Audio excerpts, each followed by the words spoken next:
Welcome to the Endless Honeymoon Podcast. It's Moshe Kasher. And Hi. Natasha. And we're joined by our dear friend Maz Jobrani. Yes, how are you guys? Good. We were about to start talking about your son, but then we thought, let's record because the truth is, Natasha and I, we've talked about your son ever since we had merely a brief encounter, but we've talked about him ever since. He just made direct eye contact and was like, shook my hand really firmly and was like, what's your name? Nice to meet you. And he was like 8. He shook our hand like he was a CEO at like a sort of high-powered like air filtration system salesperson. He was like, how are you? What was your name again? I taught him. I said, always be closing. Always be closing. Glengarry Glen Ross is his favorite movie. Okay, I have to ask you something then, because I keep telling my daughter, she's 5, I'm like, you have to say thank you when someone brings you something at a restaurant. And she never remembers. And I reminded her again last night. And then finally she goes, thank you. And then rolled her eyeballs. Oh, geez. She's sassy, huh? What do you do? And you probably don't be a Legero. I think that's part of it. It's in the DNA. It starts there. No, you know, I took the simple stuff like what you just said, the handshake. So my son now is 14, my daughter's 12. But ever since they were young, that even at that age, I used to say, guys, when you meet somebody, look them in the eyes, shake their hands, and I said, it's basic stuff. Because one of my biggest pet peeves is when you meet somebody and they give you the fish hand.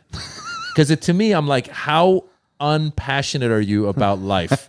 I want you to be like, how are you? And that wakes you up. You're like, I'm good. How are you? Whatever it is. So absolutely, I would say just keep telling her and also find ways to kind of encourage her in the thank you. Like, listen, when you say thank you, you know, this puts you ahead of everybody. Like make her realize that this is going to make, because a lot of parents aren't doing that. Mm-hmm. Even like, I'll tell you, like simple stuff as they're getting older, like now I go, guys, can you fold the laundry? Can you do the dishes? I'm doing stuff like that. And I said, guys, I'm not having you do the laundry because I can't fold the laundry. I'm having you do the laundry. So when you go to college and you have that roommate that doesn't know what they're doing and you do, you're going to be ahead. I'm putting you ahead in life. Just follow me on this. And whether it's true or not, it's working. They're folding laundry. They don't. I folded laundry my whole childhood. That's why I didn't have kids till I was 57. I could picture that conversation with my kid. I'd be like, God, you know, darling, it's when you're in college, you're going to be ahead of the fold. So you go ahead and fold that laundry. She'd be like, no, thanks. And just walk away. Well, she is 5. She is 5. Yeah, she's 5 still. But I'd love her to like say thank you. And my mom like drilled thank you into my, like we had to write thank you cards to everybody. Yeah. These things are important. Listen, it's the little things. And then what happens is, you guys, because as parents, we're always, you know, judging our kids. So there was a time this happened a few times. We're at a restaurant and the kids are eating however they're eating, and my wife is saying, don't do that, don't do this, and as she's going, you know, getting upset with some of the things they're doing, we have a waiter or waitress comes by and goes, can I tell you something? Your kids are the nicest kids, because we were over there and they came over and they said hello and they said thank you. And I turned to my wife and go, I guess, you know, to us, maybe we're critical, but they're doing a good job. Well, till 20 years from now, they're in therapy and like, I always had to shake the hand of the guy at Morton's Steakhouse. Well, I was walking with my friend Al Madrigal. We were in the woods. You know Al, right? Of course, I love Al. And he was saying hi to every person we passed. And he was like, hey, how's it going? Hey, how's it going? Hey. And I was like, wow. And so the next day, I was walking the same woods by myself, and She said hi to one man, he attacked her. No, that's how she learned. A few people, and after a few people passed, I was like, oh, that is like a male privilege to just like say hi to any person you come across. And so I texted Al, and I was like, you know, I don't think that's actually a good tip. And he was like, just say it to women. Hilarious. Well, listen, I first of all, I like you. Sometimes see somebody who's that person who, like, you get on an airplane, they're like, hey, dude, it was, you know, hi to everybody. So there's times where I go, I got to work on that. I have a friend of mine. You're too high guy? You mean? No, I'm not high. So you want to be high guy. He wants to be left alone guy. I'm that guy. Because so what happened was I was my friend who's very personable, outgoing. We were on a trip together, and I got on the plane before him, and then he's getting on the plane. He had a bag of like chocolates, and he was offering it to the flight attendants. He's like, how you doing? Would you like a chocolate? Would you like a chocolate? And I was like, whoa. And he goes, I do it all the time. They're having a bad day. Cheers them up. Makes everything happy. And I'm like, I never thought of that. Is this a comedian? It's an actor. But the point is that I thought to myself, I'm going to start doing that. And I could not be. I'm so tired getting on the airplane. I'm like, hey, what's up? Have a good day. And I just go and I put my hat over my eyes and I go. I don't want to talk to anybody. So you buy some like Ghirardelli squares at the airport. Did you do it? No, I never did it. What I'm saying is like I wanted to do it, but I realized it's not in my DNA. I'm a nice person, but I wouldn't be like Al walking in the park going hi to everybody. Well, I think it's a practice for Al. Yeah. I think he's like, it's part of his like, being nice to people. Well, I think he used to fire people for his parents' like company or something. So, yeah. So he has like karma he's trying to karma, but also I think he's the guy. That's hilarious They to would make send your to make child the child fire people. That is very, very funny. Although your son seems like he would be comfortable in a PR situation like that, firing somebody. I'm trying to get. Hey, have a seat. Thanks for coming in. Listen, it is not working out. I will tell you that right now. Yeah. Tell us about your special. You got a great new special. It's out on YouTube. It's out on YouTube. You shot it at the Comedy Store? Shot at the Comedy Store. Amazing. So listen, I've done like this is my 7th special, and I've done specials overseas. I've done specials at the Kennedy Center. I've been on Netflix. I've been on Peacock. I've been all over the place. And then I thought, we call them specials. So I was like, well, what's special about this one? I said, why don't I go back to where I started back in like 99 or so, where Mitzi Shore made me a regular. And I tell the story of how she wanted me to wear a turban on stage. Oh my God. Yeah, it was pretty crazy. Comedy has definitely changed. Yes. Wait, sure. did you think about it? No, so I talk about it in the special. I say, basically what happened was, did you guys get passed by Mitzi or was I did. You did, right? You're funny. I'm a Tommy boy. You're a Tommy boy. You're Okay. funny. Okay. And did you do the 3, 6, and 10, or were you just right away she passed you? I waited Sunday nights for 2.5 years for her to show up, and then one day she came in her striped stockings, no shoes, kind of like how I walk around my house, a purse, like she couldn't find something in her purse, and then crazy hair with her purse, and then I remember right when you'd go up, other comics would start talking to her like.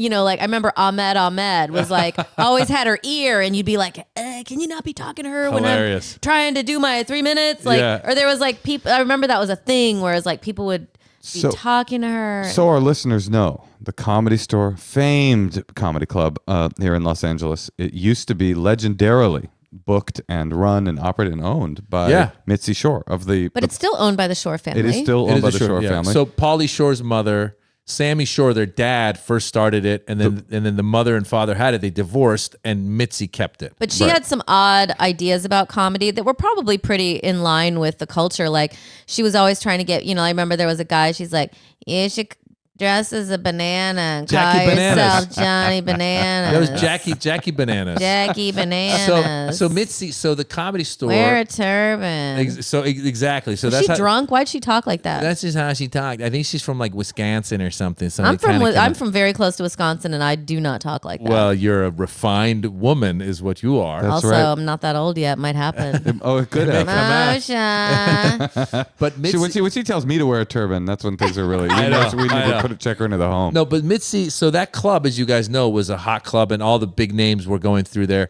And then, as Natasha was saying, you would perform, you would do 3, then 6, then like over several nights. You do 3, they liked you, you say, come back to 6, come back to 10. No, but often you had to wait for her to show up. At the very beginning, for months, you had to wait. Right. So I was probably a little bit before you, so she was coming a little more often, but still you had to go 3, 6, and 10, and it could have taken like 2 months to get those 3 different spots. Right. And by the time you do your 10, you're in the original room on a Sunday night, following all the open micers. So it's just death after death after death. You go up, you have a good set, and then you just got to walk 20 feet and past. There's an exit where she's seated. And I tell this whole story in the special. And as you're going by, you're just hoping she grabs your arm. Because if she grabs your arm, that means you're going to become a regular. If she lets you walk out, that means get out of here, go, get lost, go become an engineer. Just get the hell out of here. So she grabbed my arm, and I was like, oh my God, it's happening. And then she pulled me in. She goes, you're very funny. I go, thank you, Mitzi. I'm going to make you a regular. Thank you, Mitzi. Have you thought about wearing the hat and the gown? I love that she did not specify what hat and gown. No. It wasn't a graduation outfit that she was suggesting. Well, because she's also thinking of it like, I don't think she gave a shit about your career. She's like, how can I have Right. Yeah. a little bit of guy. everybody? I got a Exactly. bananas. I got That's it. Italian. Whoa, what did you say? Well, I go hat and gown. She goes, yeah, the hat and the gown. So when she made the circular motion, I was like, oh, that's a turban. So I go, you mean the turban, the Natasha? She goes, yeah. I go, oh yeah. I go, yeah, that's a good idea. The indignities that we'll put ourselves Bro, through. I just said yes, and I walked down those stairs, and I went in the back hallway, and I go, what did I just agree to? And then I'm You thinking, said yes? well, I right- understand that though. At that moment, I'm not going to argue. Right. There's a show going on. I'm not going to be like, well, now, Mitzi, let me tell you about the hat and the gown. Let me unpack systemic What, racism. Mitzi. but what percentage did you consider it at the time? No, I didn't. I just said it to say yes to like go to the next. Like if this were a board game, I just wanted to go to the next square. So I'm just like, yes, I'll see at the next square. Yeah. So I went in that hallway, the famous hallway in the back, and now I'm just kind of like head against the wall, going, wait a minute, what did I just do? And then I thought, because she was getting older, I go, maybe by the time they call me, she will have forgotten about this, because that night. Yeah, she's watching so many people. I'm gonna forget about the hat and the gown. Exactly. Hat and gown. So then Corey, who was the booker at the time, who was the widow of Freddie Soto, she called. She was the booker. She goes, "Hey, Maz, congratulations. Missy told me you're regular." I go, "Yes, I am." She goes, "She told me you're gonna wear the outfit." It sounds to me like there was a hat and gown on site. You would think so. Yeah, like there's they an were just outfit. waiting for a brown enough man to walk through the door to go, put him in the outfit. Exactly. And then I was like, well, I said, Corey, what happens if I don't wear the outfit? She goes, do I really have to tell you? Which meant like, you're not going to get many Oh my spots. God. Then there was a whole discussion about like, well, Corey, I don't know. I don't feel comfortable. She goes, well, listen, Mitzi helped some of the biggest names come up with their character, like Roseanne Barr. Mitzi used to go clothes shopping with Roseanne Barr to get her the clothes. And Plaid. You gotta wear plaid. You're from Middle America. Andrew Dice Clay's character was developed at the Comedy Store. She was trying to convince me, and then I was like, all right. I said, can I think about this a little bit? She said, Oh yeah. my God. Was this is there a horrifying. part of you that was thinking maybe I'm wrong? No, there was never that. No, But you knew that this was beneath knew- you, but you were trying to get in. I didn't know it was just beneath me. It was like career death. I was like, if I go on stage, not only will I be The comics are all gonna laugh. all my peers are going to be laughing at me, right? And I didn't want to do it. So then I thought, at the time I was doing sketch comedy, and I thought, what I can do, because Eddie Murphy had done a character called Mr. Robinson's Neighborhood, which was a play in Mr. Rogers' Neighborhood, and I had been thinking about, because this was in the late 90s, like early 2000s, whenever, like right around that time. I'd been thinking about doing a character that was like Mr. Raheem's Neighborhood, and he's some guy like in some war-torn area, whatever. And I was like, so I said to Corey, I go, what if like maybe I do like 10 minutes as myself, and then the last 5 I'm a character, maybe. Then I went to see her in her office, and she loved movies like from the 40s or whatever. And She is like from Sunset Boulevard. she's from Sunset Boulevard. So I go, Corey, what about Rudolph Valentino? He played the Sheik. Like the Sheikh, when he was a lover, he was like this Arab lover. I go, what if I play like a leading man as opposed to a villain? And she goes, I love that. I'm gonna tell Mitzi you're gonna be the lover. so dumb. I'm telling you. And I'm like, and then I walk out. And I'm like, what did I just negotiate? And I was stuck. And I was like, okay. And then I was like, I got to come up with something. So then what I came up with, I was talking to my sister at the time. Number one, my father had moved back to Iran. And there was a lot of artists out here who were of Iranian descent who were worried about saying anything that would get their relatives in trouble. So that was number one. Oh, number you were two, like, I think I've got an angle. I think I got an angle. Number two, there was this guy, just like we have Telemundo and all the like Latino channels. There was a lot of Persian channels that only Persian people were watching, and there was some guy who had dressed up like the Ayatollahs, and he would make fun of them it was political. And so he was at some rally in LA, and supporters of the regime showed up, the Iranian regime. They threw a rock, hit him in the eye, they blinded him. So I was like, that's another angle. So then I called Corey, and I go, Corey, listen, I've been working on, I've been looking for the outfit. I got this, my eye on a turban, it's looking great. You have to understand, Corey, I want to wear the hat and gown so badly. But my dad. Exactly. I go, first of all, my dad's in Iran, so there could be trouble for him. I go, secondly, there was this guy here, and they came and they threw a rock, so they could come after me. Thirdly, they might come blow up the club. there's like zero chance of this happening, but it worked because Corey goes, let me call you back. So she obviously called Mitzi.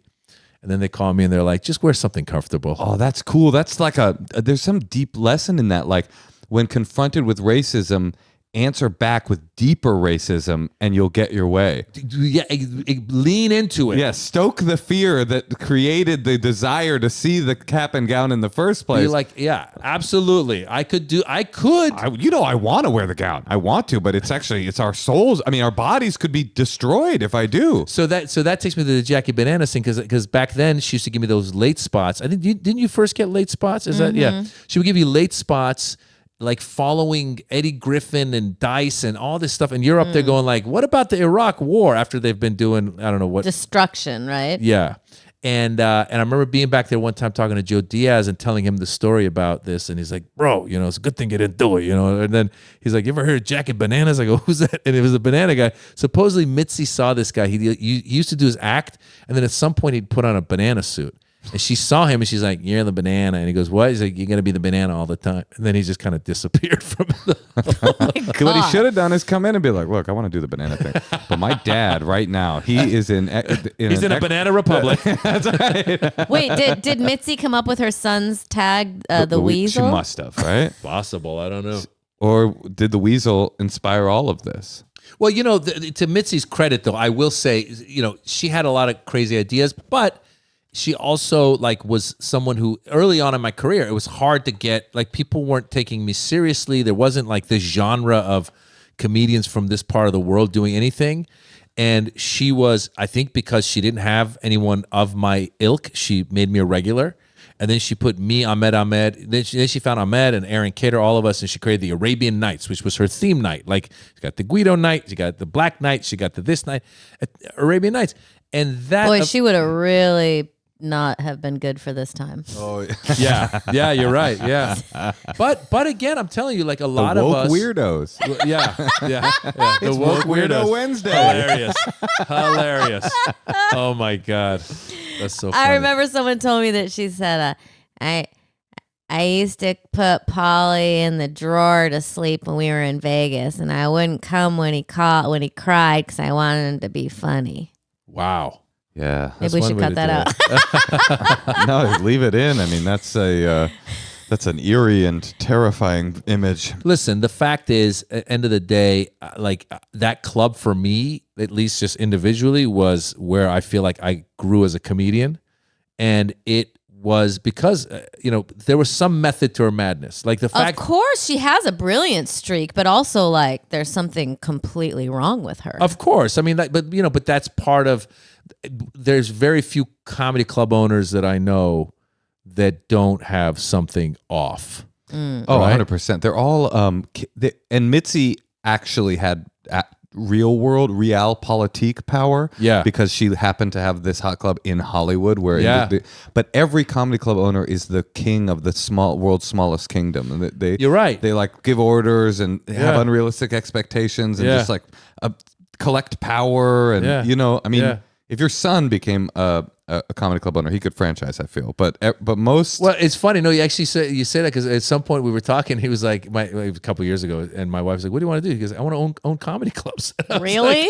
I was like, I don't know where he got that from. I mean, I don't know why he said that, but hey, maybe it'll happen. Wait, who runs the Comedy Store now? Comedy Stores run. You know what they did? So Peter runs it, but Peter's at the top. But I think what they did, which is smart, is they really came in and they really set up what feels like a hierarchy. There's a structure. So it doesn't have to be one person because usually it's this cult of personality. And the problem becomes as that person gets older and they're not involved, don't want to be involved, now you're going to have mayhem because everyone's like, well, call Mitzi. What did Mitzi want to do? But once you set up this thing, whenever I go there, I feel like it's running pretty smoothly. It's true. It's great. It's also the crowds good. are good. It's crowded. When I got past at the Comedy Store, it was dying.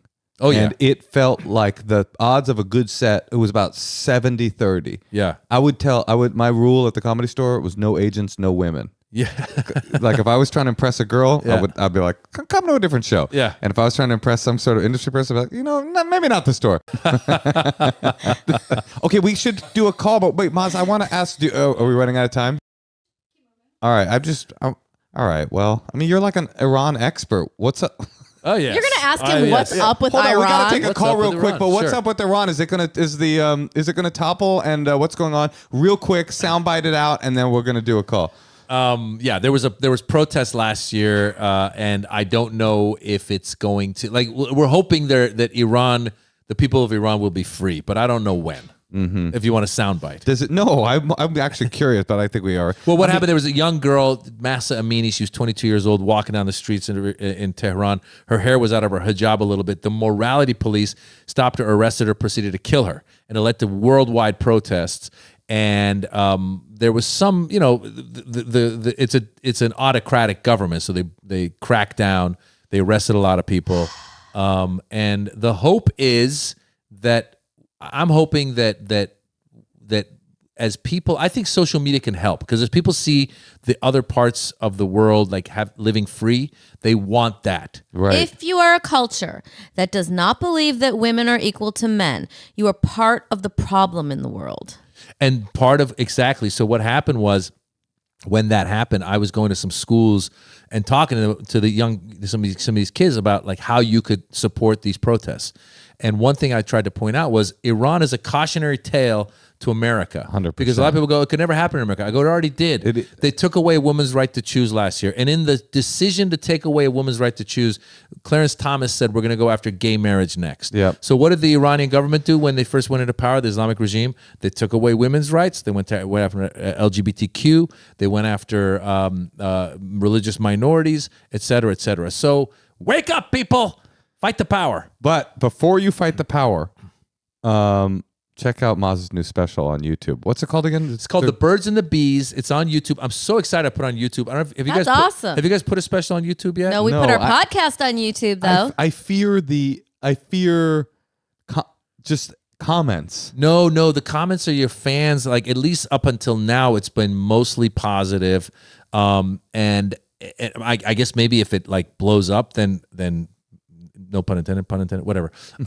That maybe more negative comments will come. But for the most part, when your fans find out, because the difference between the other specials when we have on networks is, I have no idea how it's doing. Right. Once in a while, I would get a message from somebody going oh, I saw your Netflix special. Okay.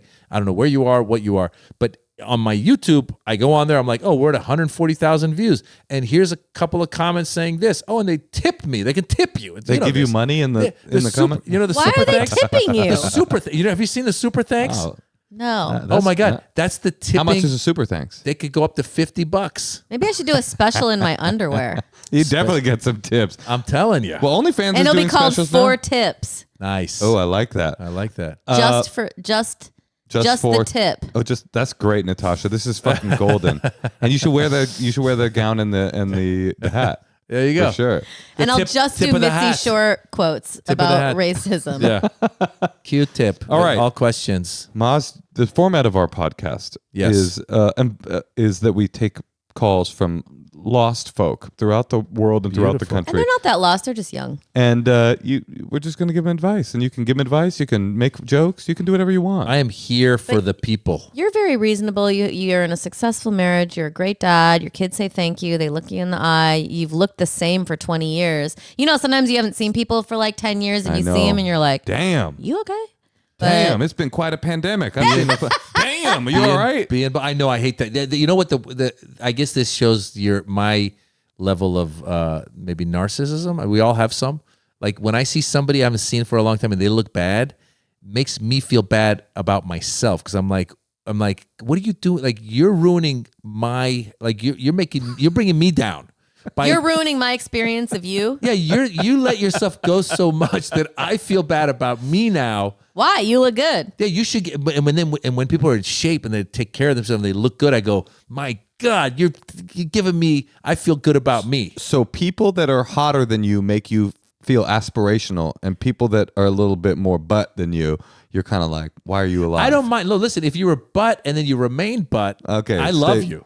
If you were hot and then you went butt, I'm like, you let it go. And then I'm like, I'm not going to have any more cookies because of you. Because I could end up like you. I could let myself go and I could be really, really just Yeah. I think you can still be at the top of your game at 70 and look better than you have before. I've seen it. Yeah. I'm down with that. I think you're right. And I think we should keep going and because, Ozempic, Oh, you're suggesting to our listeners to take Ozempic? No, I'm just saying people are doing it. If you guys don't know what that is a diabetes medication that people in Hollywood take to drop 15 pounds. No, that's not fair, Natasha. Recently, they found out that Ozempic, the diabetes medication, has a byproduct of making people lose a lot of weight. And in an unrelated story, there's been a crazy spike, an epidemic of diabetes in the sort of model actress community here in Los Angeles. These are not connected ideas. Yes. This is a coincidence. I heard the other thing it does is it dries you up, I think. Your breath stinks. They're getting skinny, but they're getting dry, I heard that they smell worse than anyone. Now that is funny. I'm not, That is funny. They're like, oh, I'm still hot, but my breath smells like a garbage can and I'm dry as a bone down there. Dry as a bone. Oh, their pussy's dry too. Oh my God. You know how when avocados. That's cool. That makes me feel better. You know when an avocado wrinkles? Shrinks, Yeah, it's like Ozempic makes you like a dry avocado. Oh, that should be their tagline. Ozempic. It makes you like a dry avocado. Also, I'm so confused why people would do this to their body because you don't know that that's okay to take this medicine. No, you should not be. But the song is catchy. Ozempic. Did you just make that up? You never heard that commercial? You don't watch commercials? No, Yeah, but I don't let Natasha watch the Ozempic commercial because I don't want a dried avocado. Wait a minute. home. How does the song go? Am I doing it wrong? I think you're right. I think it does. That is the Ozempic commercial? They licensed. It's magic? It's magic. Wow. Never forget. Well, I have a little pro tip. When Moshe's making us watch things on Freevee, because he likes to save money and not buy the thing. Or What's Freevee? Why don't I know about streaming, this? it's the new Amazon a lot of TV commercials, thing. and I'm like, didn't we evolve past commercials every what's this 7 pro tip? minutes? Oh, you got to watch commercials? My pro tip is that you always mute commercials. That's your pro tip? I'm just it's saying. a TV watching technique from 72. But I do it as like a religion. And we've gotten in fights about it. I'm like, I don't do commercials. Well, that's why they must be muted. That's why you don't know the theme song. So See? when That's Ozempic true. comes on, you're like, I hate this thing, but you don't know the catchy song. Yeah, That's if you want to true. be more contemporary in your references on stage and off, you need to be watching the commercials. All right, listen. Well, we got someone waiting to talk to us. They're on the East Coast, so let's do it. pick Yes. up. We are about to call Ezra, cool name, in Philadelphia. Ezra, Hi, how you doing? I'm good. How are you? We're great. Hi, Ezra. How's Philly? Philly's good. I am in school right now. I go to Temple University. Okay. Nice. What's your major? Communications. I'm almost finished. Well, Cool. congratulations. We have Maz Jobrani here, you. dear friend of the pod. And Temple is where Bill Cosby went, I think. oh, wow. Well, that's great. Yeah, well, we're not in class together. Good. Good. Nice. What's happening? How can we help? What's going on? So, okay, I wrote some notes. Let me look at them. So, in terms of dating, I have a lot of success whenever I'm traveling, like going on dates and hooking up with guys and stuff. But whenever I'm back at home, I don't do well here. I don't know if it's I have a European vibe going on because I've traveled to Europe a couple times and I do very well there. And people think I'm Turkish or something. I don't know. Sure. But I can't seem to have any success back here in the old USA. You're saying that you think perhaps you're having a rough time finding dates in America because people think you're a little too Turkish looking? Maybe. I mean, we are a racist country. No, that's fair, but you're not Turkish. You're giving off the Erdogan vibes. Have you thought about wearing the outfit? Yes, the hat. They've got a hat. Hat and the gown. Wear the hat and the gown. Did they have a hat? Yeah. Okay, interesting. So wait, when you're in, you don't find luck in the United States? Yeah, I mean, I've traveled, I would say, a good amount since I found out that Trump was going to be the president. I said that was when I renewed my passport. And then I tried to travel as much as I could just to emotionally get out of here because I couldn't handle the anxiety of like being here all the time and thinking about it. And I discovered that I really like traveling. And I also discovered that like I vibe better with people out of the US. I don't know what it is. Well, it's your people. You connecting with your Turkish roots. I mean, obviously you're connecting with the Turks out. I mean that. Okay, this is interesting. You have any thoughts, Maz? Well, first of all, you could just move. That is true. You go to this. You go to the place where you are killing it. Let me tell you a quick little story. Ezra. A lot of guys do that. A lot of guys, right? So I was one time when there was a movie called Moneyball, which was with Brad Pitt and Jonah Hill. It was about the Oakland A's. Formerly Oakland A's. The formerly Oakland A's are going to be the Las Vegas A's. Anyway, may they rest in peace. So Brad Pitt was on the cover of Sports Illustrated in an A's hat, and I was going through the airport, and I went to get a Sports Illustrated because I was an A's fan, and I liked the story, and I wanted to read about it. I had a hat on, and I went to buy the magazine, Ezra, and as I'm paying, there's this Ethiopian lady who's working there, and I put the magazine down with Brad Pitt on the cover, and she looked at him because he had a baseball hat on, and she looked at me. I had a baseball hat on, and she goes, "I thought that was you." And then I realized that in Ethiopia, I'm like Brad Pitt. So what I'm trying to tell you, Ezra, is if I weren't married, I would have moved to Ethiopia. You understand what I'm saying? I think he's telling you to move to Istanbul. That's what it sounds like the advice here is. It's a great city. But also, you don't want to, excuses. There's excuses. This is what, like maybe you just need to keep honing in on what you're looking for and looking in new ways and not doing the same swiping or whatever it is you're doing, and keep looking for other ways to meet people. And Maz, don't sorry, did I cut you off? No, I just Maz, do you have a crazy ass story about performing in Istanbul? I've performed in Istanbul. I have this memory of you telling me like the craziest story of all. Maybe it wasn't Istanbul. Maybe it was Dubai. Am I making this up? Gosh, I'm trying to figure which one. I've done Istanbul and I've done Dubai and I've done. Maybe it was the Jordan one when the king showed up. No, you got too many good stories. Well, I just want to tag Natasha's real quickly. I think Natasha, you're coming on to something, which is, are you afraid maybe of commitment? Because sometimes people think, oh, when I'm out somewhere else, this is great. You're easy. You're not worried about you're not making it like this could be the one. So you're having a great time. But then you come home and now you're home and you're like, this could be the one. And maybe you're afraid of commitment. No, I would say it's the opposite. I'm very relationship oriented. Yeah. Do you believe you have a PMA when you're in town in Philly?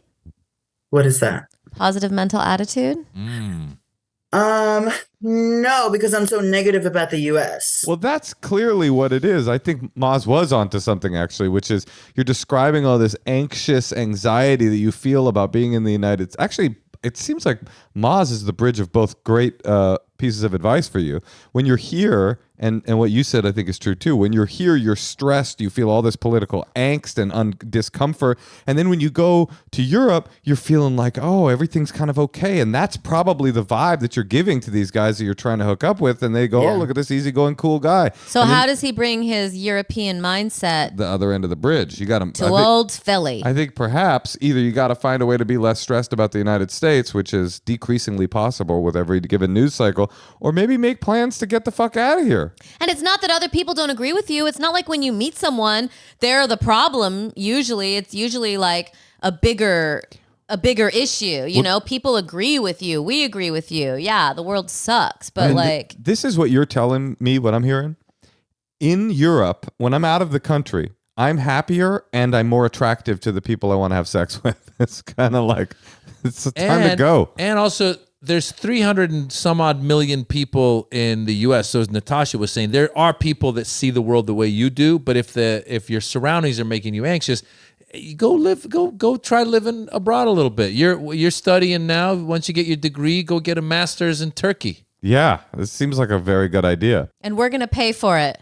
I lived in Berlin last summer when I was doing an internship, and that was probably the most fun I've ever had. I want to go there. Berlin is pretty fucking fun. Berlin is, it's a and cool place. you can make it you can make it a priority to be traveling in Europe. And I think just try to like turn down, like the next time you have a date, try to think of that positive mental attitude. And, you know, you can talk about Europe and how much you like it, but like, you know, just try to, as a almost like going to the gym, try to mentally have a strong mind and not give in to shit talk about like your situation and how shitty it is and how bad it is. Cause like nobody wants to hear that. Everyone's trying to lift themselves up.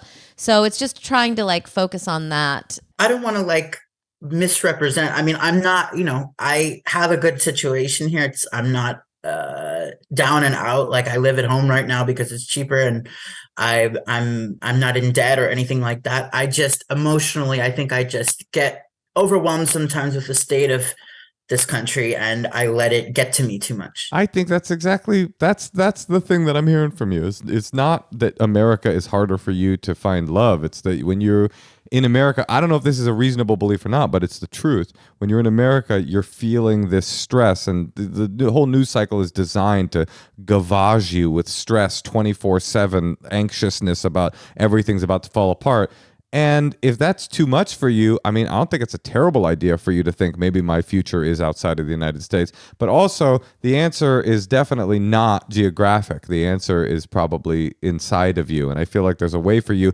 By the way, there's a way for you to prove whether or not this is true. Only date European men in America. There's plenty of them. And try to only go out with them. And if you still can't get any in America, even though the guy across from you is Turkish or German or Austrian, then you know what the problem is. The problem is that you're stressed the fuck out. And you need to get rid of your stress or find a way to battle it. Yeah, stop watching American news and find your own village. There's people that think like you, whether they're artists or whatever your interests are, and be among them. Do yoga. But you need to work on your own anxiety so that you can get laid anywhere in the world. That is, and that is a soundbite. Ezra, thank you. We hope we've helped. And you have a cool name. Thank you. Yes. Oh, thank you very much. Good luck. Thanks a lot. And we'll see you in Istanbul.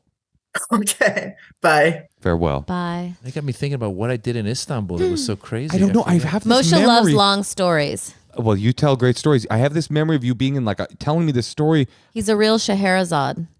Is that a long story? I don't know. I learned that word the other day. Oh, I was trying to, you know what I it don't is? know. It's someone who tells rambling stories. Well, that's definitely me. You married a Scheherazade. Maz, the other thing that we do on this podcast is we listen to people's deep, dark secrets that they've called and left on our secrets hotline. So why don't we play a few? You know, Sher in Persian means poetry. Shahrazad must be someone who. Is it a Persian word? Shahrazad's a Persian name.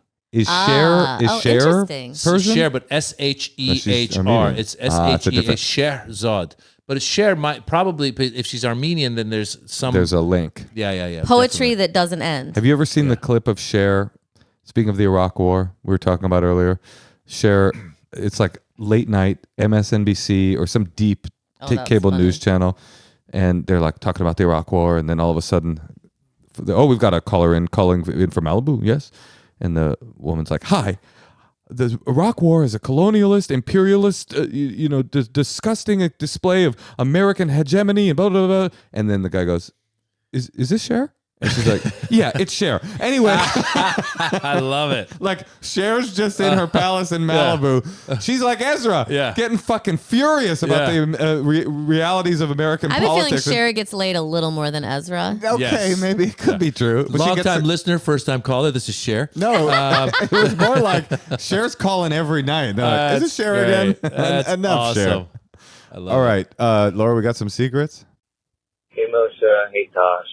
Long-time listener, first-time caller. What? I'm in a 4-year relationship with my now girlfriend. I don't know why I said now, but with my current girlfriend, and we moved across the country together. Life is great, but sexually we have been less than ideal over the past couple of years, as most relationships kind of go. I'd say maybe once, if we're on a good month, maybe once a month. So it's not great at the moment, and I'm a very a sexual person. Love language being physical touch, so feel like I've brought it up to her multiple times, and it gets addressed maybe for a week, and then it gets on the back burner, life gets in the way, and yeah, just doesn't end up kind of ideally where I want it to be sexually. So I turned to a dark route recently, video chatting online girls in the Philippines. Huh? And yeah, I do give them a little bit of money every now and then. And I'm a little ashamed of it. I don't know how it came about, but this is where we're at. And it's like maybe $1 per session. And I rationalize it. This dollar is keeping me happy. It's keeping my relationship going, and it's making a girl in the Philippines happy too. So, or at least I assume. Anyway, the point being is I want to get that off my chest because I have not told anyone this, and I feel really guilty because I definitely have been playing with the idea that it is cheating. Yeah, okay. Just wanted to let you guys know. All right, bye. Is it cheating? Wait, hold on. Why isn't his girlfriend fucking him? Who knows? She's just not what he said. Life got busy, and he said he's talked to her multiple times, and it does not change. And now he's video chatting. I have a few questions for both of you. Is this cheating? Well, for those of us who are married, when he goes, we have sex once a month. I'm like, show off. But no, it's because you could say, is pornography cheating? No, video chatting is the next level because you're like, aren't you like with the person seeing them? Or are you just like? I think you're right. I think that you're with the person, you're seeing them, but you have a favorite, and you're like, you're not. But you're again. not actually doing it. Listen, to answer your question, it is a level of cheating, meaning like the cheating spectrum. Yeah, you're not actually with the person in a bed and having sex, but you're right. You are probably adds more intimacy than if you were just on porn, watching porn. Yeah. Well, for me, pornography is a very intimate experience. Yes. But yes. I can... Because you're a director. I know this. That's right. It's intimately connected to my income because I'm a porn director. Yeah. I can cure this man of his illicit desires. But I was also thinking, if you tell your partner multiple times, this isn't enough for me. Right. What is that person... At what point does it become, well... you have to expect that I'm going to do something else. He did say my current girlfriend. So it's like, okay, well, this is not going to last. But they're 4 years. So it wasn't like that. So it's been lasting. But the thing is, I think to your point, he's said that. Now, I think and I don't know how old they are. And there's a lot of factors involved, right? He sounded like young. Right. Because nowadays they say even phones, they said because of phones, like younger people are having less sex because they're getting the whatever it is, the serotonin that you get from just being on their phones. We all laughed when it was happening in Japan, and then slowly it's come across the waters. Here it's we happening are. to young people. So there's a million obstacles. So the question becomes, and again, as someone who's married, I know that like when we go away, where we can be on a vacation, it's like so much easier to have sex because you're not worried about the kids or this or that or whatever. So the first question, if I were in his shoe, I would bring up with my girlfriend is I would say, what can we do to put ourselves in a position where you mentally are more into this, where we can, because I want to have these romantic, which is good. It's good to be desired, right? And then if she continues to push, then maybe there's a point in which you go, gosh, I'm somebody who really needs a lot more sex. And this could be the end of the relationship. I think giving it some oxygen would be a good idea because it's just like, that's a problem you want to hear after you're married. Yeah. 100%. I just don't think that is like it's not looking good. Pre-marriage problems. It's not looking good. I think that we are united in our belief that this relationship should come to an end. Yeah, because I think it's making you feel a little off and weird too. But you should move to the Philippines. That's exactly right. And like for meet Ezra there. Ezra's like, I feel so free in the Philippines. Yeah. And everybody here thinks I'm Filipino. And here's also, how yes? I was going to say, I don't think there's anything wrong with scheduling it.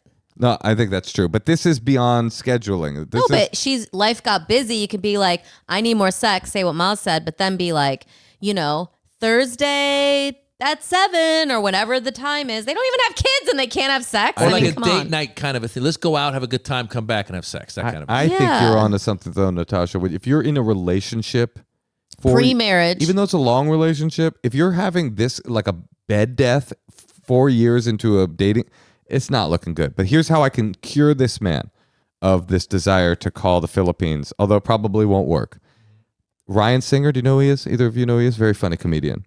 Ryan Singer, great story, and not alone in this story, was doing this very activity, chatting with a gal in Manila and just pumping his comedian dick to this beautiful lady, and all of a sudden she disappeared from the screen, and up pops some guy that's like, hey motherfucker, I'm her pimp or whatever, you gotta send a cash app us like $5,000 right now. We've hacked into your computer and we're gonna send footage of you jerking off to everybody that you know. The reason I know that story is because I got an email, and by the way, he's open about this story. I got an email from Ryan going, hey, it's Ryan.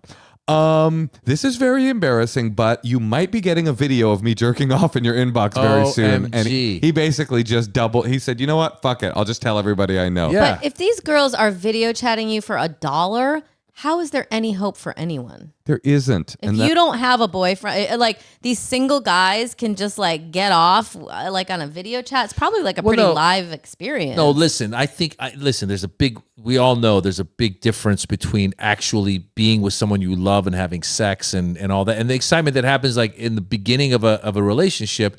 And as you guys were saying, these two aren't married yet. Again, if they were older and they were like, if you were like to say, look, my sex drive is slowing down, her sex drive is, that's a whole other discussion to be had. Totally. But you guys are right. If you're younger, if you're like in your 20s or 30s or even 40s, no kids, 4 years together, and this ain't happening, then, go find someone who will have sex with you and loves you and is excited and, is willing to do this. Yeah, you sounded cute. Don't stand for that. All right, let's move on. One more secret. 2 more secrets. Why not? Hi. So this is my secret. I have a DWI that I'm almost off of probation with, and yet every night when my husband comes home, he's drunk. He drove across town drunk.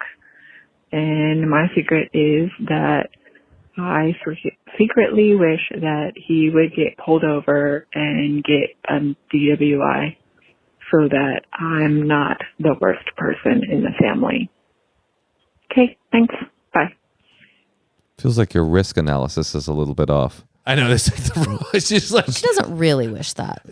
Well, it's just funny. Like she doesn't want him to like become sober. She doesn't want to become a better person. She wants him. Like, she's only got this best case scenario where he feels guilty too. She's missing the scenario where he runs over a family of 4. Just my God. I mean, what that is every night my husband, you guys, I don't like to be too prescriptive, but this is a family. You guys have to look at the drinking. Yeah. Every night. Yeah, if you drives drunk every night, and she's already got the DWI. So they're basically, as you said, it's a family who has problems, and no one's admitting it. And rather than reaching out to someone and saying, because sometimes it's hard, by the way, when you have people that drink.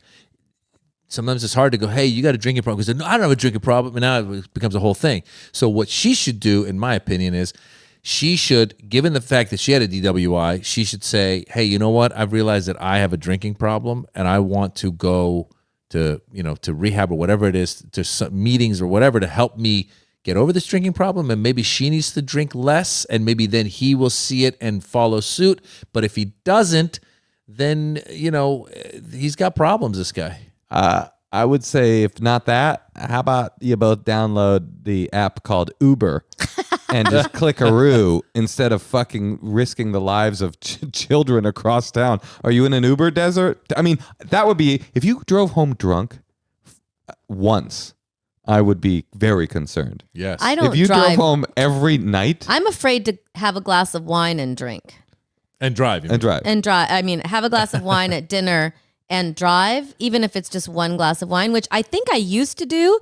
But now that I have a kid, I'm just too afraid to even do that. But I must have I used to go out and have a drink and then come home. But I don't do that anymore because I'm too scared. You're clearly someone who does not have a drinking problem, because the fact because someone who's got a drinking problem will think opposite. They'll be like, no, I can have 4 glasses and still drive. I grew up next door to a bar, the King's X in Oakland, California, and it was like a long-term PSA about the rampant nature of drunk driving. I cannot tell you how many times I saw people stumbling, barely walking, getting into their car, falling on the car, opening the car door and driving off. It was like this microcosm of like a national emergency. It was like, it's so much worse than people think. Do not drink and drive. They invented fucking Uber. You don't have to anymore. It's just a tax for being an alcoholic. You just fucking click it and they go, I can't afford that. You can't afford that because the lawyer fees when you kill a family are going to be exponentially more than the Uber fees. By the way, if this guy's driving home every night drunk, why is it like when you roll through a stop sign, there happens to be a cop there, but then this guy's driving home every night and there's no cop? Like, what is it? Roscoe Pico? What is he? Dukes of Hazzard? Where does this guy live? Call us back. Let us know the license plate number of your husband and the city in which you live, and we will send help. Okay, do we have another secret? Hi, Moshe and Natasha. Long-time listener, first-time caller. So when I was in my early 20s, I was hooking up with this guy, and he was very Catholic, and I grew up somewhat Catholic. We were both living at our parents' place at the time, so if we wanted to hook up, it would have to be in a car. So this one occasion, we hooked up outside of a church, and I didn't really think about it much, but then now thinking back, that was very, very sinful of us, especially given that he is very Catholic. But yeah, that's my secret. That she fucked in a church? Near a church, and they're very Catholic. It was near a church. It wasn't even in a church. It's got to be kind of hot, though. That's totally hot. I once had sex with my wife looking at the Vatican. It was fantastic. From a on hotel? the side of the street? Or on a Vespa or what? It was in the Pope mobile. You have had a lot of weird gigs. We have it, yeah. No, my wife one time, it was great because she used to work for hotels back in the day. She's gonna be like, I can't believe you said this, but it's fine. Back in the day, she was. You know what? We'll beep it when you say wife. Yeah, exactly. It might beep, and then she'll never know. My so. And so she was out. They would send her to different parts of the world to see the hotels, and so we happened to be at one of their hotels that she was working for, that had this beautiful view of the Vatican. And I'm not religious at all. She's not. And I was like, we're gonna have sex on the balcony looking at we got to do it. We did it. I was like, and it's beautiful. And I was like, I thought they should lean into this. Like God wants you to procreate, and you guys had sex. Good for you. Oh, like sex tourism for the Vatican specifically. No, I'm talking about this girl that she's by a church. Like, you should be happy about it. Would you definitely get rid of the guilt? Would you, if lightning had struck the balcony while you were doing that, would you be Catholic right now? Bro, that would have been amazing. Can you imagine that? You're like, I guess Catholicism's real. I guess so. Well, Tosh, what are we doing? Do we have another call? All right, let's give Emma in Denver a shout. Let's do it. Hey, Emma. Wait, do Mitzi when she comes on. Have you thought about doing mountain climbing comedy? You live in Denver. That would make sense. Maybe you ski when you come and tell jokes. Hey, Emma. Hi. Yes, that's me. Hi, Emma. How you doing? I'm doing good. How are you guys? I'm working on my new voice. What do you think of it? It's amazing. It's Mitzi Shore. Very nasally. Emma, it's Mitzi Shore from the Comedy Store. It's Mitzi Shore. It's giving female Squidward. Emma, you've got a great voice too. You got a very ASMR voice. How can we? Oh, we got Maz Jobrani here, the legend himself, Maz Jobrani. Emma. Hi there. It's very nice to meet you. Nice to meet you. He's going to be jumping in, and we would love to know what had you call us today. Yeah, so I'm calling about my ex-boyfriend. I broke up with him last week. And the reason for that was we dated for 6 months. we were exclusive for the last 2 months. And I knew he had some of his ex-girlfriend's stuff. So I told him that if we were going to be exclusive, he had to send that back to her and stop talking to her. But that didn't happen. And so I did end up going through his phone, and I saw that not only was he still talking to her, but she was still sending him nudes. She didn't know about me. And he made a comment about remembering the way her armpits smelled. So that kind of triggered me. So I broke up with him, and now he is begging for me to come back. He's saying he started therapy and he's in recovery. Mm-hmm. And I'm wondering if I should give him a second chance or if he's like a full-time scumbag. Look, well, I have an important question before I can answer that. What did his ex-girlfriend's armpit smell like? Don't bring it up. That's it's a sore subject. No, it's an important bit of information for this decision. I mean, it's not. Don't answer that. Okay, all right. Strawberries. All right. Okay. Listen, you need some time. Personally, I think, first of all, this should be your lesson. You don't go through people's shit. Don't do it. It's never good.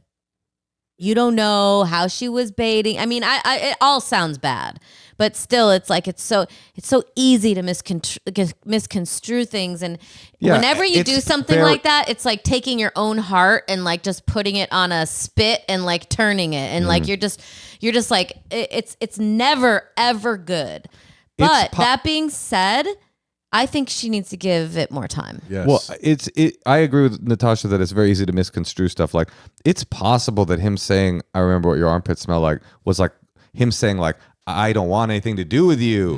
Well, they smelled she's so sending bad. Him nudes, and he should say this is inappropriate. Listen, keep the nudes going, but I'll never get back together with you because I remember what your armpits smelled like. It could be. Does he have a lot of redeeming qualities, or yeah, that's a good question. Is he? Because so far he sounds like a winner. So I will say that this is the first relationship that I've ever been in where I felt actually, this is ironic, but I felt very safe with him. Mm-hmm. I felt like I could be completely myself, and do you think he did have really good communication when we disagreed? Do you think he cheated on you? He did cheat on me because there is one other detail, and that is that so this is right before we became exclusive. We were technically non-monogamous, and I know, Natasha, you hate that, but we had rules. And so he basically invited someone over to the apartment that we were sharing at the time, and like made out with them while I was out of town, and lied to her, manipulated her, and manipulated me. And he's saying it was out of the goodness of his heart. But I have since told him that I don't believe that that was harm reduction that he was doing to lie to us. I think it was manipulative. Have you guys said I love you? Yes. And basically what you're saying, Emma, is that by violating the agreed upon rules of the non-monogamous relationship, that was cheating. I fully agree with that. I have a couple of questions. I'm now done making fun. The armpit thing really got me. It triggered me too. It triggered my comedic instinct, and I wanted to talk more about it. But now I'm ready to take you very seriously. How long have you been with this guy? So we were together for 6 months. Great. Total. And how old are you? I'm 23. Okay. The answer is no, you should not take him back. No, give him his walking papers. This is red flag city. Way too early into the relationship for him to be doing these weird manipulations, lying to you, cheating on you, telling you he's in therapy and he's in recovery. None of that is interesting information. Keep it fucking moving. But she really does like him. And that's going to hurt. Your heart is going to be broken. You're going to suffer. It's going to suck. But you are 23. And the odds that you're going to stay with this guy forever are pretty slim, right? I mean, that this is going to last for all time, I would say pretty slim. And this is drama that from the beginning, and literally from before the beginning, there's drama. It's like you've got all the information you need. As my great-grandmother, Maya Angelou, said, when somebody shows you who they are, believe them. You know who this guy is. Maybe he is in therapy. Maybe he is getting better. He's probably 23 too. I'm not saying he's an evil person. He's 27. But I'm not saying he's an evil person. I'm saying you are not. Why would you be there for his recovery journey? You are not in sickness and health territory. You're in a get to know you territory. Fucking get out while you can. Yeah, you're right. Especially because the fact that there was his ex, and then there's this other girl, and I'm thinking to myself, this guy's very promiscuous, and it's going to be hard for him to, as Moshe said, for him to recover and become monogamous in these whatever next 6 months or a year, whatever it's going to take. So let him go on his journey, and maybe a couple years from now you run across each other and he goes, you know what, I've gotten really good and I'm ready to get back into this. Yes. I mean, there is another option, which is, listen, I need a little space. Let's talk in 6 months. And you can just see, I mean, you feel, I mean, as long as you are but I'm going to ask you to not contact me because I have things I'm doing, I'm dating someone else, whatever. That's what I would say. But, I know that's a lie, but, it's just like, you don't have to say anything. You could just say that, and if it's really meant to be and you go on dates and you still miss him and he's really in therapy and he's not going to meet someone else, like, yeah, then you still have a chance, but then you have that space. Why don't you like that, Moshe? I just disagree. I mean, Natasha, you have a lot of wisdom and you might be right and I might just be wrong. I know that I'm reacting to this as like a guy and like feeling like I can live in that. You think this guy's just like a shithead? I don't think he's scum. I think he's got a problem. And he's admitted it to you. He's got a problem. He's in recovery from it. You know what you don't need in early recovery from your habitual cheating and manipulation of women? You know what's not what they don't recommend? Monogamous girlfriend. The girl that you just manipulated and cheated on. That's not part of his recovery. But I'm saying 6 months. But Moshe's saying just cut it off. And Natasha's saying this is an easier way to give yourself time to then maybe cut off. But I think, Moshe, you're right in that don't even hook him along. Just say, you know what, you go recover. I'm gonna go do me, and maybe down the line we'll something. But don't give like a 6 months, a year, none of that stuff. But can she say don't contact me? Because what if he just starts like that's hardcore? A good idea. Because also I will say this type of guy might be the type who's like, the more you shut him out, the more he's going to start wooing you and wanting you and pining after you because he's just reacting. Then, so if he's instructed to not contact you, it'll be easier on you. This is why I reacted so strongly to what you're saying, Natasha, because I had this feeling, like, I don't know you, Emma, obviously, but I know that I have had these relationships in my life where I start doing this thing. It's like I'm dating the drama. I'm not even dating the person. I'm dating the situation.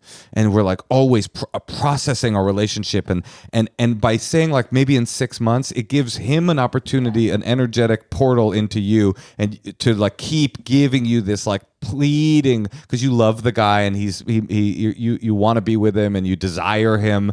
And so if you're still open, then you're dating that drama. You're like, oh, he's getting better. Maybe this is it's just like, to me, this seems just like, this is a guillotine. This is not a slow burn. And this is what I feel. 23 is really young. And like, there are going to be so many more guys that you like really connect, or people, I don't know, whoever you date, like people you connect with and are yourself. You're just starting. 23 is when I don't even think I was myself around a boyfriend at 23. I was still like dating weird, different, types of dudes. I had dated some like 45-year-old when I was 23, like moved to Australia with him. Like I was just kind of all over the place. And so it's like, let yourself find yourself and let yourself go out and date guys and, just really like go for it and keep busy, because keep busy with your girlfriends, keep busy with your job, your creative things. Like you really have to make yourself busy, like book up your week, like get something on Tuesday, Wednesday. What are you doing this weekend? Hey, like get it in advance, look and see what's going on. Like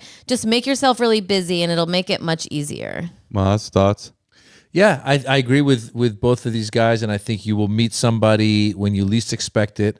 And getting out of this, what seems to be toxic, even though you have some sort of attraction, it's a wise move.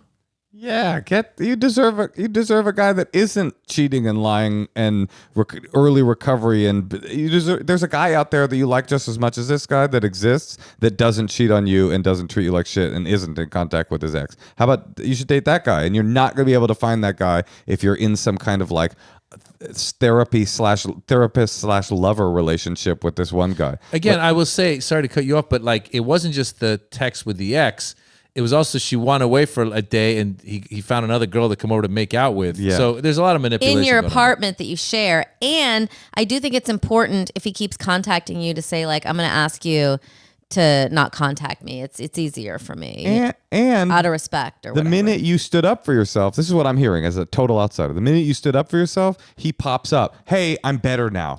Hey, I'm all better. Yeah. Hey, I'm the minute you're like boundary, he's like, I'm better. Bring me back. It's like I was thinking like, okay, if he's in recovery, that's what he claims. He's in recovery. That means he's got some sort of like sex addiction thing that he's claiming, right? What if I told you the story? Hey, I'm dating this girl. She's awesome. I love her. We communicate so deeply. Everything is awesome about her. However, I did find out that he's been smoking crack.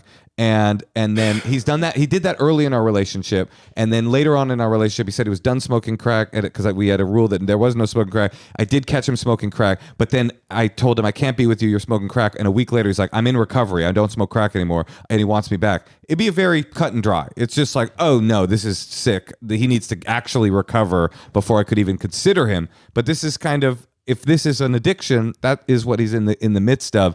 He needs time to recover. He doesn't need you, and you definitely don't need him. That is my feeling. Also, you're super cute, so he was probably pretty hot.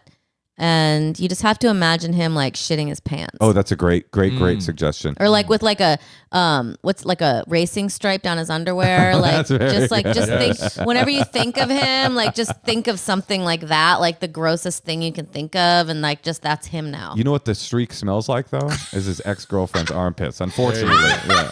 That's an unfortunate reality. Saw that coming. Well done. Is it well done or was it too No, obvious? it was good. It was good. Okay, good. We're in a writing room. Be strong, Emma. You can do this. Thank you, guys. You got this. Bye. All right. Bye, honey. All right. Bye. Oh my God. I am so glad I'm not 23. Oh, that sounds so I felt annoying. a little bad because when you are 23 and someone's like, honey, you're 23 and put on the gown and the hat. You know, it's like you got to go fuck yourself. But it's true. It's like, but also 23 now. Like when she said, like, she's like, I went away for a day and he had another girl in. I'm like, so this guy just goes on an app. He's like, come on over. Yeah, it's so easy. easy. And then they're sending pictures. Sex addiction has gotten way easier. Way easier. And I was like, back in the day, if you want to send a picture, you had to go to like to the photo mat, get it developed. You're like, I'm just gonna stay home and watch a DVD. Yeah, when I wanted to send a dick pic when I first started dating, I had to get an easel, oil paints, a beret. I had a lot of work. You, man. Wait, so Maz, everyone should watch your special. It's on YouTube. There's no excuse not to watch. You are so funny. I mean, Maz is so fucking funny. One of the birds best, and the bees. truly one of the best.